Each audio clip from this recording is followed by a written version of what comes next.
The stars twinkled silently in the vast emptiness of space as a massive ship approached the edges of Earth's solar system.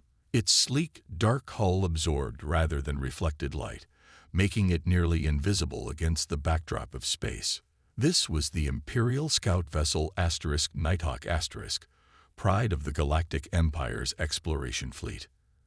Commander Rex stood on the bridge, his tall frame casting a long shadow across the polished floor.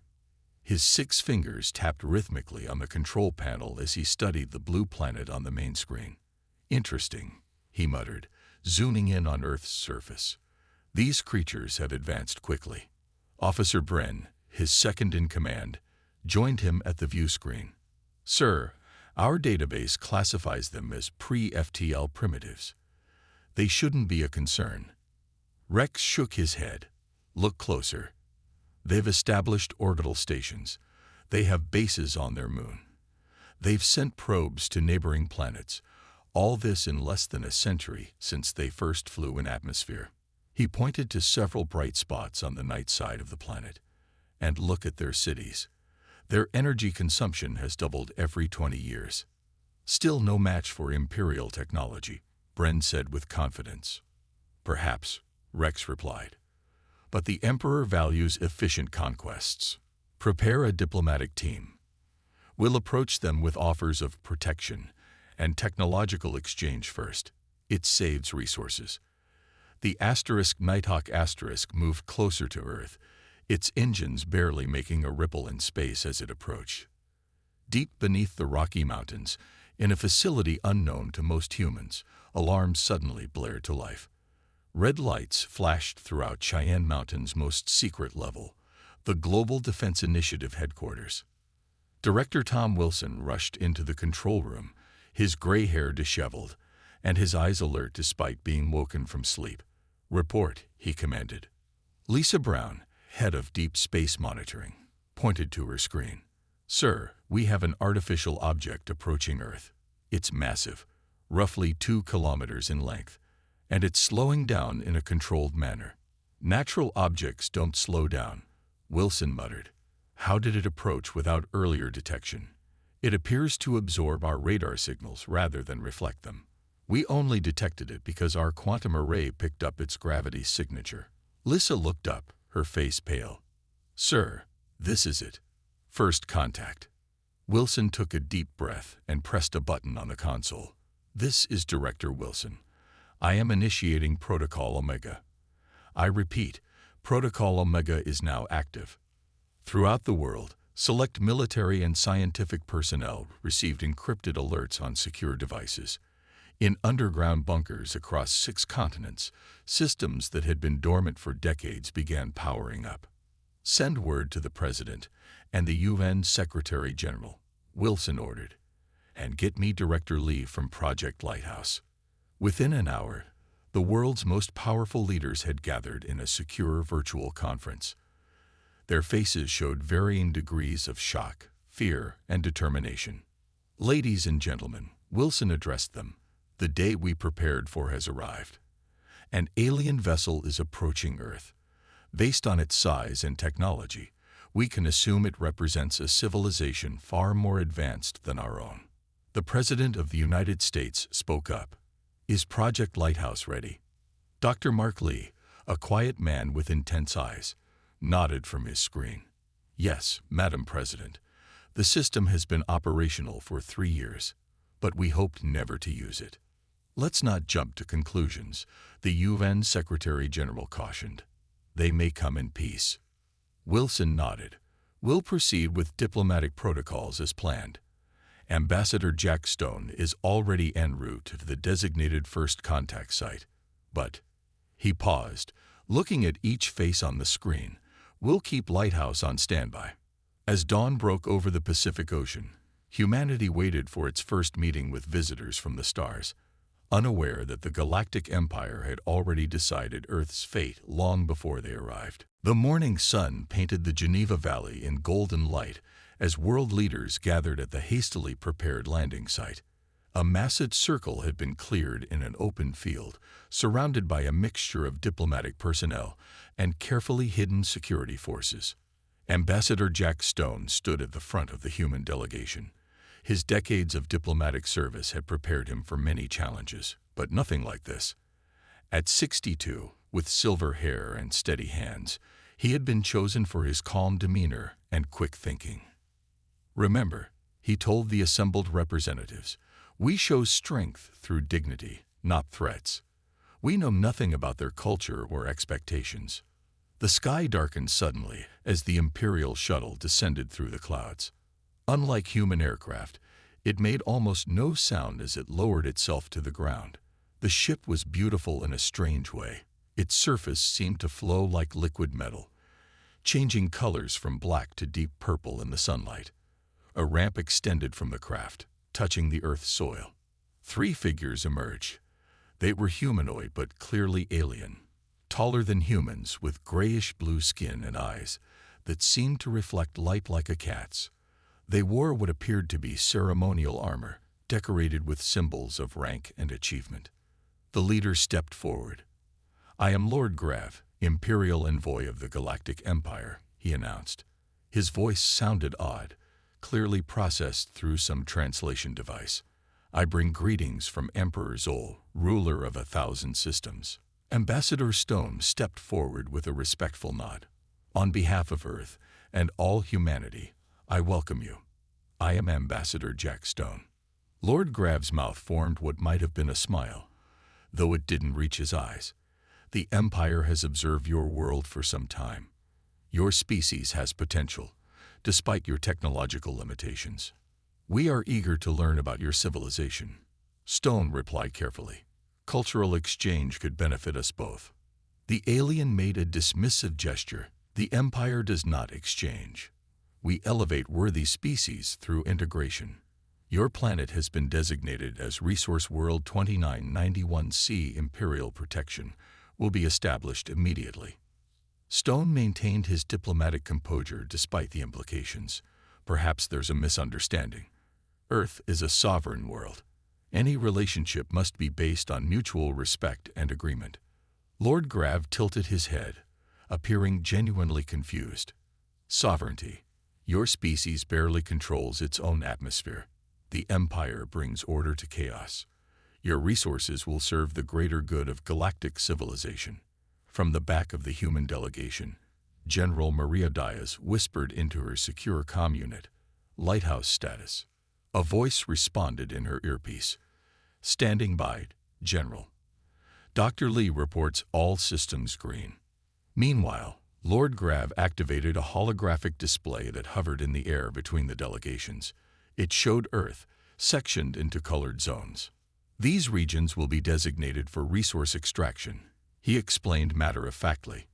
"Your population centers will be reorganized for efficiency. Humans with useful skills will be evaluated for limited Imperial citizenship after a probationary period of 3 generations." A murmur of alarm spread through the human delegation. Ambassador Stone raised his hand for calm.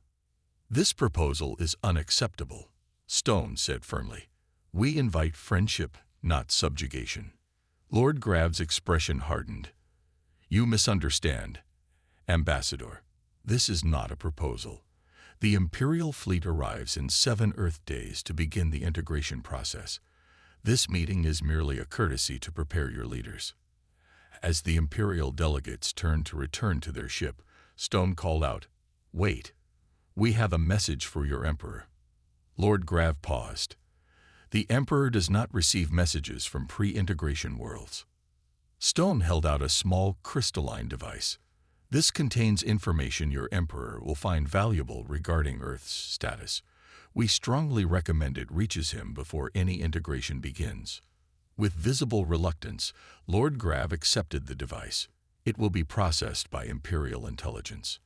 As the alien ship rose silently into the sky, General Diaz approached Stone.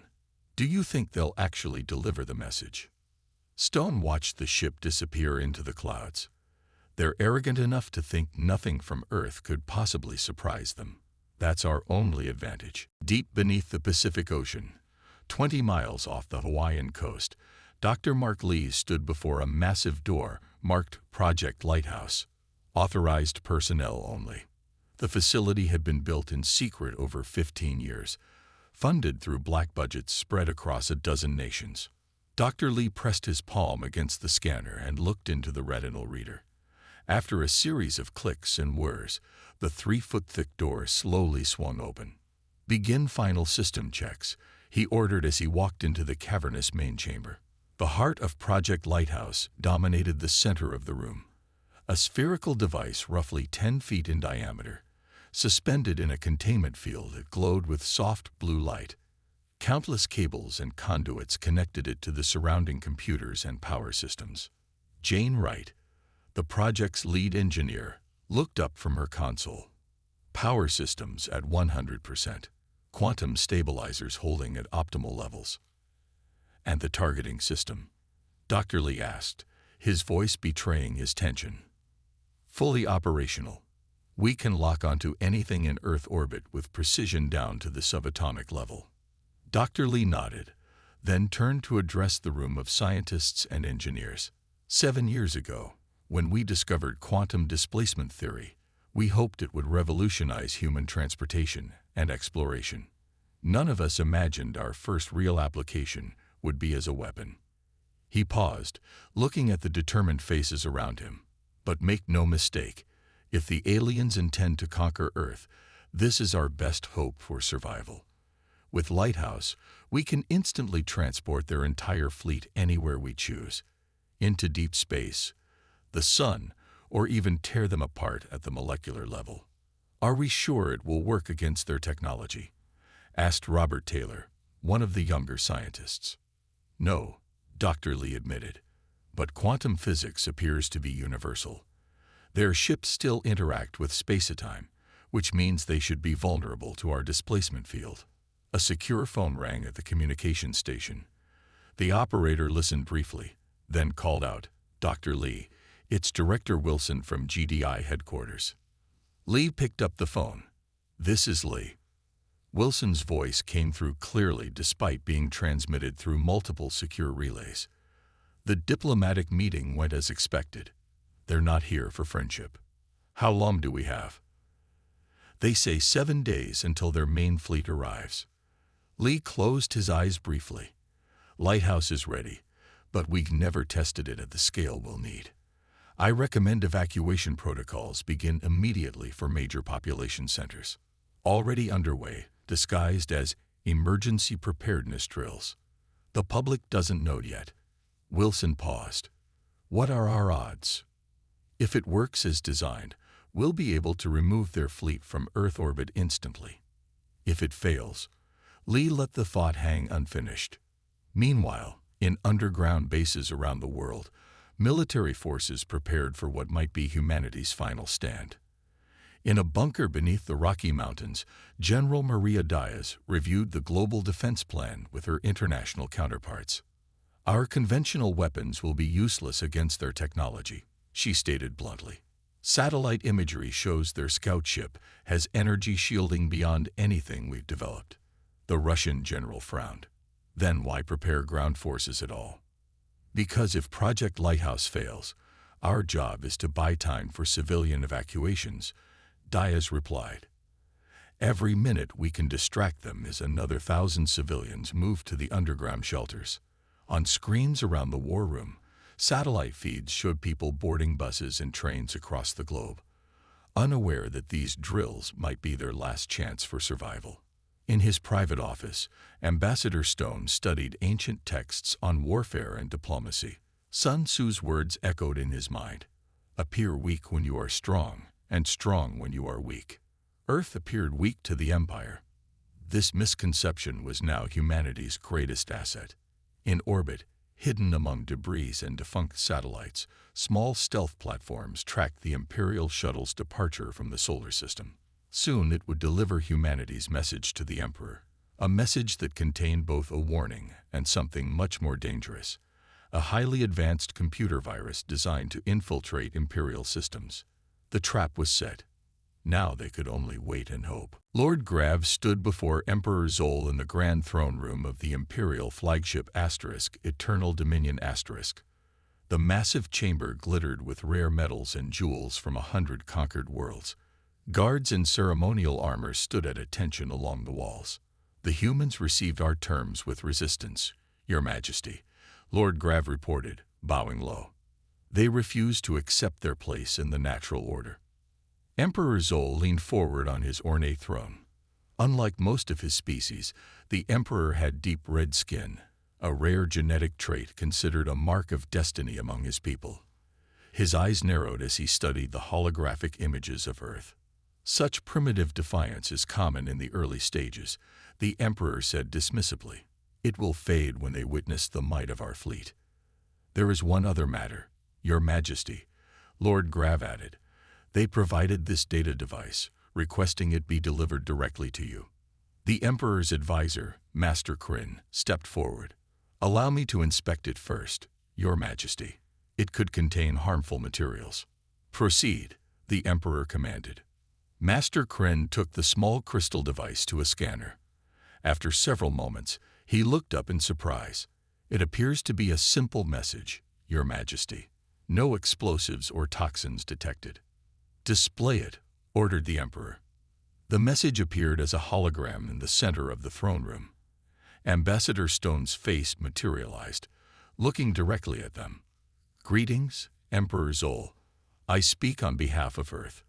We understand your empire has designated our world for integration. Before you commit your forces, we wish to provide important information that was not included in your surveys. The hologram shifted to show various scenes of Earth's history, wars, technological developments, and cultural achievements. Humanity has existed for a mere moment in cosmic time, yet we have advanced from stone tools to space exploration in less than 10,000 years. What makes us unique is not our technology, but our adaptability and determination. The Emperor watched with mild curiosity as the message continued. We do not wish for conflict. We would welcome peaceful contact with your civilization. However, if forced, we will defend our home with all available means. The hologram returned to Ambassador Stone. This is not a threat, but a sincere warning from one intelligent species to another. Earth stands alone by choice, not necessity. We await your response. The message ended, leaving the throne room in silence. After a moment, Emperor Zol laughed. How quaint. They think words will save them from destiny. He turned to his military commander. General Drav, prepare the invasion fleet. I want Earth secured within 14 cycles. Back on Earth, 5 days had passed since the Imperial Envoy's departure. The United Nations General Assembly had convened an emergency session, the first time in history that every nation was represented with no absences. Ambassador Stone addressed the gathered leaders. The message has been delivered, but we must prepare for the worst. Our tracking systems indicate multiple large objects accelerating toward our solar system. The Secretary General stood. All member nations have initiated evacuation protocols. Priority civilians are being moved to hardened underground facilities, but we can only protect a fraction of our population. What of Project Lighthouse? Asked the President of China. Director Wilson stepped to the podium. Final testing was completed yesterday. Dr. Lee confirms the system is operational, but cautions that we have only one attempt. The power requirements are enormous. Screens around the assembly hall displayed images of the approaching Imperial fleet. Dozens of massive ships, each dwarfing anything humans had ever built, moved in perfect formation toward Earth. General Dias presented the military assessment. Based on their approach vector and speed, the Imperial fleet will reach Earth in approximately 48 hours. Ambassador Stone looked out at the solemn faces of Earth's leaders.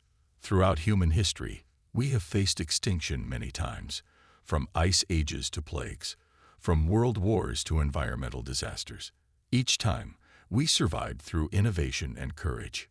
He paused, his expression resolute. Now we face our greatest challenge. But remember, the Empire expects surrender, not resistance. Our only advantage is their underestimation of humanity. The assembly hall fell silent as the reality of their situation sank in. In 2 days, Earth would either secure its freedom or begin its subjugation. The night sky above Earth changed as 37 Imperial warships took position in orbit. Their massive hulls blocked out stars, casting shadows even in darkness. On the largest ship, the Imperial Judgment Asterisk, General Drav watched Earth's blue sphere through the command deck viewport. "Primitive but beautiful," he remarked to his officers. "A shame we must reshape it." His second-in-command approached with a data tablet. "Sir, our sensors detect unusual energy readings from the planet's oceans." "Military response?" asked General Drav. "Unclear. It doesn't match any weapon signature in our database." General Drav dismissed the concern with a wave. "They have nothing that can threaten us. Begin the landing sequence as planned." First wave targets are their largest population centers. Throughout the fleet, landing craft prepared for deployment. Thousands of Imperial troops checked their equipment one final time. In the lighthouse facility, Dr. Lee and his team worked frantically. Sweat beaded on their foreheads as they calibrated the quantum displacement device. "Power levels at maximum," reported Jane Wright. "The system is straining beyond recommended limits." Dr. Lee nodded grimly. "We won't get a second chance. Target the command ship first, then the support vessels." On the main screen, they watched as small craft began to detach from the Imperial fleet. "They're starting their invasion," Dr. Lee said quietly. He reached for the secure phone. "Director Wilson, they're deploying landing craft. Request final authorization." Wilson's voice came through clearly. "Authorization granted. God help us all." Dr. Lee took a deep breath and turned to his team. "Initiate targeting sequence." The quantum core at the center of the chamber pulsed with increasing brightness. The air crackled with energy as the displacement field began to form. "Target locked on Imperial command vessel," announced Robert Taylor from the targeting station. Dr. Lee placed his hand on the activation panel. "Commencing displacement in 3, 2, 1. He pressed down firmly. Aboard the Imperial Judgment Asterisk, alarms suddenly blared across every deck. General Drav rushed to the sensor station. "What's happening?" he demanded. The officer looked up in confusion. "Sir, something is interfacing with our ship. I can't explain it. It's like the fabric of space around us is." His words cut off as a blinding light enveloped the command deck. Every crew member felt a momentary sensation of being everywhere and nowhere at once. When General Drav's vision cleared, the blue Earth was gone from the viewport. Instead, the ship faced the distant sun, now appearing as a small bright dot. "Location," he barked. The navigation officer worked frantically at his console. "Sir, we're beyond the orbit of the planet these humans call Neptune. We've been moved over 4 billion kilometers in an instant." Before General Drav could respond, they watched in stunned silence as other Imperial ships began appearing around them. One by one, displaced from Earth orbit to the outer reaches of the solar system. "Impossible," whispered General Drav. "No pre-FTL civilization should possess such technology." At the United Nations headquarters, now relocated to a bunker beneath the Swiss Alps, Ambassador Stone watched the live feed from Earth's orbital sensors. The screen showed the Imperial fleet vanishing ship by ship. "It worked," breathed the Secretary General. "Lighthouse actually worked." Stone nodded solemnly. "Now comes the difficult part, making them understand." He turned to the communications officer. "Transmit our prepared message to the displaced fleet on all frequencies." Throughout the Imperial fleet, now stranded at the edge of the solar system, a simple message appeared on every communication screen. It read, "This displacement was not an attack, but a demonstration. We could have sent your fleet into the sun or torn your molecules apart across space. Instead, we chose restraint. Your ships are undamaged, but will require approximately 3 months at your maximum speed to return to Earth. We welcome the opportunity to establish peaceful relations between equals during this time. The choice between diplomacy and destruction is yours. Earth awaits your response." In the Imperial flagship, General Drav stared at the message for a long moment. Then he did something no Imperial officer had done in generations. He called the Emperor with news of failure. Emperor Zol's face darkened as he watched the report from General Drav. The massive holographic display showed the scattered Imperial fleet, now stranded at the edge of the solar system. "Impossible," he muttered, rising from his throne.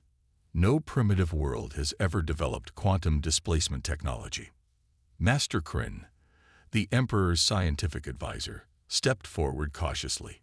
"Your Majesty, I believe we gravely underestimated the humans." "Explain," the Emperor demanded. "Our initial surveys classified them as pre-FTL primitives based on their visible technology. But this demonstration suggests they've been deliberately concealing their true capabilities." The Emperor paced the length of his private chamber, his ceremonial robes flowing behind him. A deception on a planetary scale. To what end? Perhaps to avoid exactly what we attempted, conquest by a more advanced civilization, Master Kryn suggested. Their warning message indicated they chose restraint. They could have destroyed our fleet but merely displaced it. Emperor Zol stopped pacing. In 3,000 years of imperial expansion, no species had ever surprised him like this. It was refreshing. "Prepare my personal vessel," he commanded suddenly. "I will assess this situation myself." "Your Majesty," protested the Imperial Guard commander. "That would be extremely dangerous." "Which is precisely why I must go," the Emperor replied. "A species with this level of technology that chooses peace over destruction deserves direct Imperial attention." On Earth, celebration quickly gave way to renewed preparation. In the lighthouse facility, Dr. Lee collapsed into a chair, exhaustion etched on his face. "The quantum core is completely burnt out," Jane Wright reported, reviewing damage assessments. "We won't be able to perform another displacement of that magnitude." Dr. Lee nodded grimly.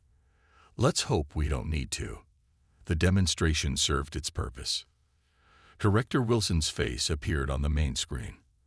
"Outstanding work, Dr. Lee. But our orbital sensors detect a new development. A single vessel has detached from the stranded fleet and is accelerating toward Earth at unprecedented speed." "How soon will it arrive?" Dr. Lee asked, suddenly alert. "At current velocity, less than 12 hours. Ambassador Stone stood with General Diaz and Director Wilson on the observation deck of the International Lunar Colony. The facility, originally built as a scientific outpost, now served as neutral ground for what might be humanity's most important meeting. "Are we sure this is the Emperor himself?" asked General Diaz, watching the approaching Imperial vessel through reinforced windows. "Our intelligence suggests yes," Director Wilson replied. "The ship's design matches Imperial ceremonial vessels reserved for royalty." Stone straightened his formal attire. "Then we've achieved what we hoped for, direct communication with their actual leadership, not just military commanders." The Imperial vessel docked with elegant precision at the lunar port. Unlike the utilitarian design of human spacecraft, it resembled a work of art. Gleaming metal formed into graceful curves that seemed to flow like liquid. A delegation of 6 figures emerged. 5 were clearly guards, their armor more elaborate than those who had accompanied Lord Graff. In the center walked a tall figure with deep red skin, wearing robes that seemed to absorb and reflect light in impossible ways. Ambassador Stone stepped forward as the delegation entered the meeting chamber. "Emperor Zol, I presume," he said with a respectful nod. "I am Ambassador Jack Stone of Earth." The Emperor studied him with ancient eyes. "You knew my name before my envoy provided it. You had detailed knowledge of our fleet capabilities, and you possess technology that even the oldest worlds in my empire consider theoretical." His voice carried no translation distortion. He was speaking perfect English.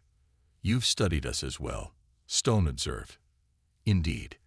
The Emperor made a gesture, and his guards stepped back.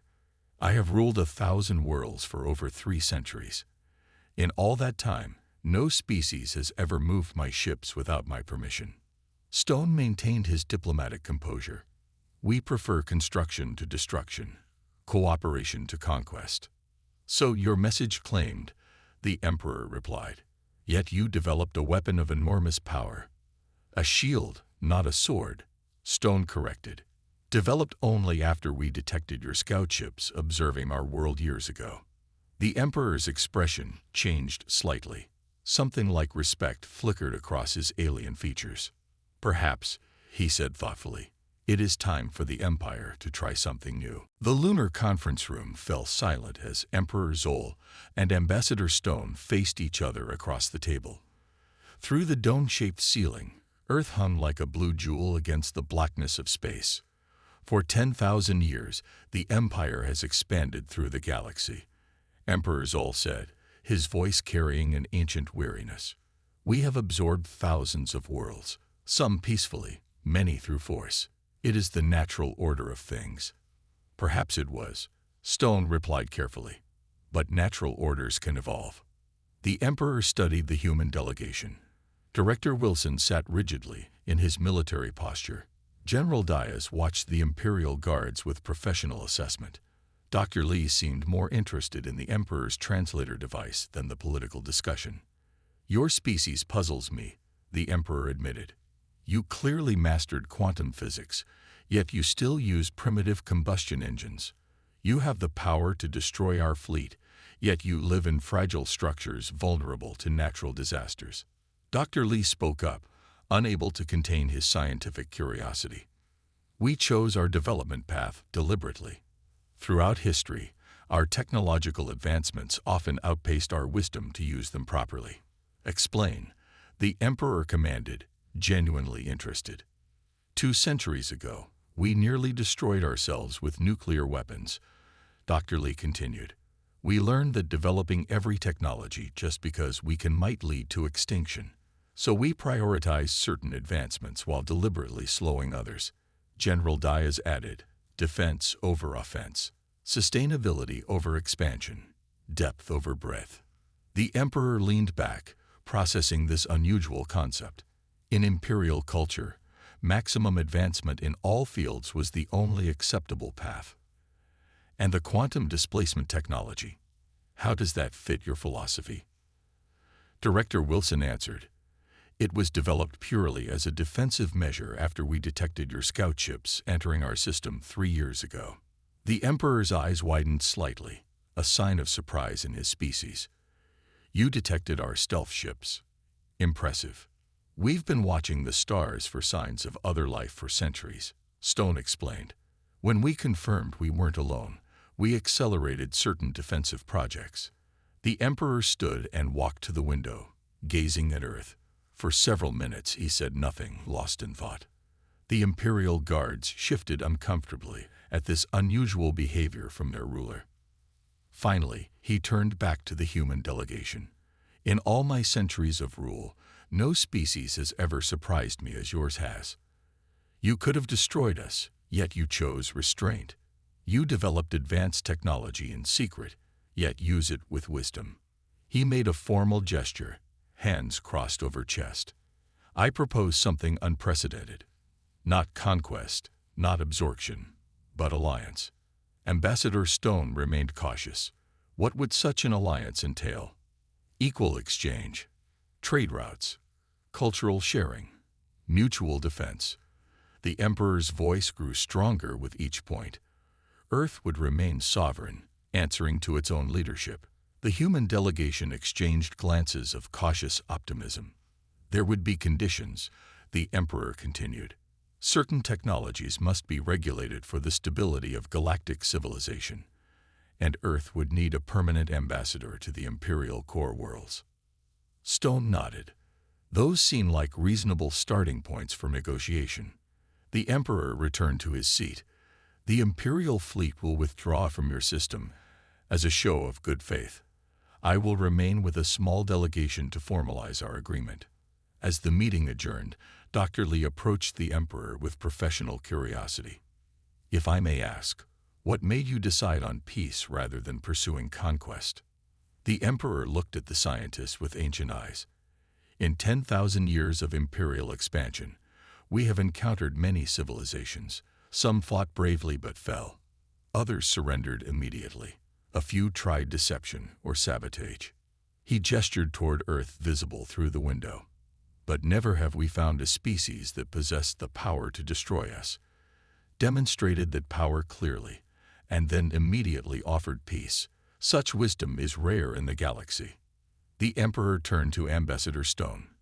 Your soul warning was not just about your technological capability, but about your character as a species.